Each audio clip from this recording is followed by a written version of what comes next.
Hi there, ये virtual university की final term की सॉल्व पेपर सीरीज की वीडियो है। कंप्लीट सीरीज इस चैनल के ऊपर अपलोड की जा रही है और आज की वीडियो के अंदर आपको MGT 411 मनी एंड बैंकिंग के फाइनल टर्म के सॉल्व एमसीक्यूज करवाए जा रहे हैं और कोशिश की गई है जितने भी सॉल्व एमसीक्यूज हैं इनके आंसर्स आपको करेक्टली प्रोवाइड किए जाए और अगर आप इनको खुद से मैच कर ले आपके लिए और भी बेटर होगा।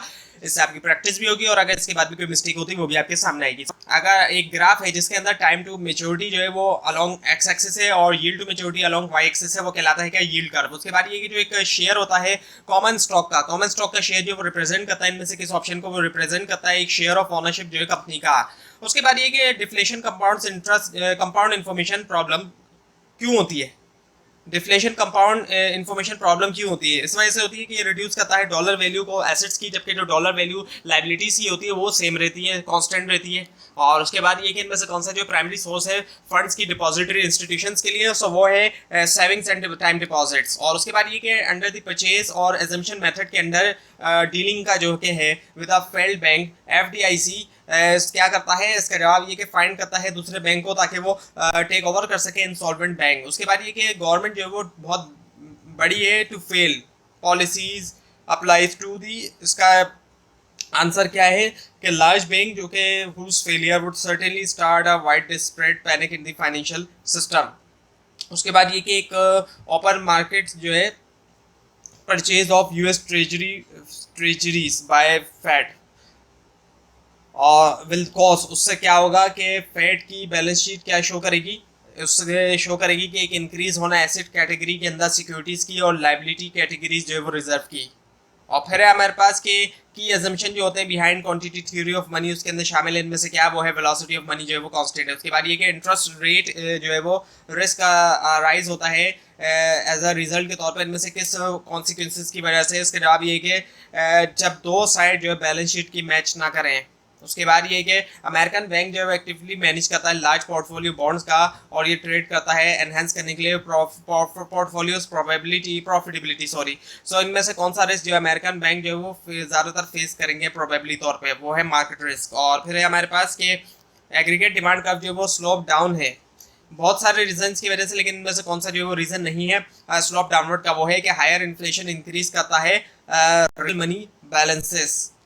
बाकी इसके जो ऑप्शन है हमारे पास, बाकी ऑप्शन ये कि हायर इन्फ्लेशन के अंदर इंक्लूड है policy maker to raise the real interest rate भी, और राइजिंग इन्फ्लेशन रिड्यूस भी करता है वेल्थ को, और राइजिंग इन्फ्लेशन लोअर करता है कंजम्पशन को। उसके बाद ये कि इनमें से कौन सी जो है एग्जाम्पल नहीं है फाइनेंशियल इंस्टीट्यूशन की, वो है स्टॉक एक्सचेंज। बाकी ऑप्शन है बैंक, सिक्योरिटी फर्म्स और इंश्योरेंस कंपनी। उसके बाद ये कि इनमें से कौन सा जो है वो ऑप्शन ऐसा है जिसने क्रिएट की एक अपॉर्चुनिटी स्मॉल इन्वेस्टर्स को कि वो भी पार्टिसिपेट कर सके इकोनॉमिक एक्टिविटी में, वो है म्यूचुअल फंड्स।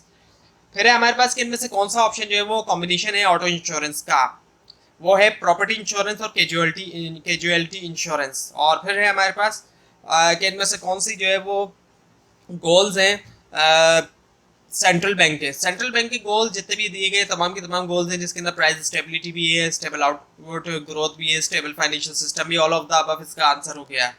और फिर है हमारे पास के विड्रॉल जो रिड्यूस करता है बैंकिंग सिस्टम का, क्या रिड्यूस करता है, इसके जवाब है रिजर्व।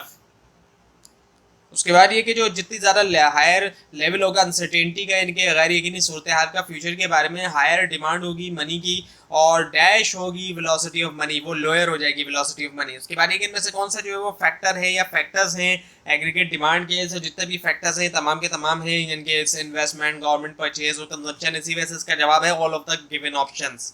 उसके बाद ये कि इनमें से कौन सा जो है वो रीजन या रीजन जो है वो शिफ्ट कर सकते हैं short run aggregate supply curve को। इसका जवाब ये कि जो डेरिवेशन है करंट आउटपुट की फ्रॉम पोटेंशियल आउटपुट और चेंजेस होना external factors driving production cost. उसके बाद ये कि इनमें से कौन सा जो है वो डिटरमाइंड होता है इंटरसेक्शन से एग्रीगेट डिमांड कर्व के short run aggregate supply curve के साथ, वो है शॉर्ट रन इक्विलिब्रियम। और फिर है हमारे पास कि ड्राइव इंस्ट्रूमेंट इनमें से क्या है, उसका जवाब ये कि गेट्स इट वैल्यू एंड पे of from the performance of the underlying instrument. उसके बाद ये कि रीपर्चेज एग्रीमेंट्स क्या होते हैं, इसके जवाब ये कि short term loans with treasury bills as collateral, यानी कि कोलेट्रल के तौर पे। उसके बाद ये कि जो बेस्ट फ्यूचर वैल्यू है द फ्यूचर वैल्यू जो है $100 की जिनको लेफ्ट किया गया, छोड़ा गया सेविंग अकाउंट के अंदर, जो कि अर्न कर रहा है 4.5% 2.5 ईयर के लिए, इसको बेस्ट एक्सप्रेस किया जा सकता है इनमें से किस फार्मूला से। सो इसका जवाब ये कि 100/1 0.045 बाय 2.5 ईयर्स का आंसर हुआ। उसके बाद ये कि अस्मा जो है वो डिपॉजिट करती है फंड्स को जो है CD अकाउंट में अपने बैंक के अंदर, और जो CD अकाउंट है उसका एनुअल इंटरेस्ट रेट है 4.0%। और अगर अस्मा ने छोड़ा फंड को CD अकाउंट के अंदर इंटायर 2 years, पूरे के पूरे 2 सालों के लिए, सो उसके पास जो अमाउंट है वो होगा क्या, $1081.60। सो क्या अमाउंट जो है वो डिपॉजिट कर रही है जिसकी वजह से उसके पास इतना होगा। सो इसका जवाब है $1000। उसके बाद ये कि अगर ABC इनकॉर्पोरेशन और XYZ इनकॉर्पोरेशन के रिटर्न जो है जो कि परफेक्टली नेगेटिवली कोरिलेटेड हैं तो क्या होगा। सो इसके जवाब है adding XYZ incorporation to a portfolio that consist of only ABC incorporation will reduce risk. उसके बाद ये कि इनमें से कौन सा बेस्ट एक्सप्रेस करता है फार्मूला को जो कि डिटरमाइन किया जाता है प्राइस को एक US ट्रेजरी बिल के पर $100 ऑफ फेस वैल्यू। सो इसका जवाब है $100 divided by 1 + I and the power जो है उसकी n। और उसके बाद ये कि इनमें से कौन सी रेटिंग जो है वो शो करती है हाईएस्ट क्वालिटी एंड क्रेडिट वर्थनेस को, वो है AAA।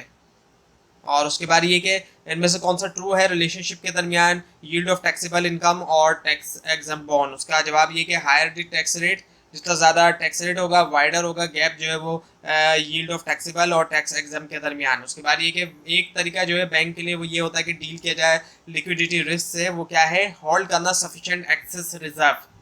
उसके बाद ये कि इंटरेस्ट रेट जो होता है जिसके अंदर इन्वॉल्व होता है प्रेजेंट वैल्यू।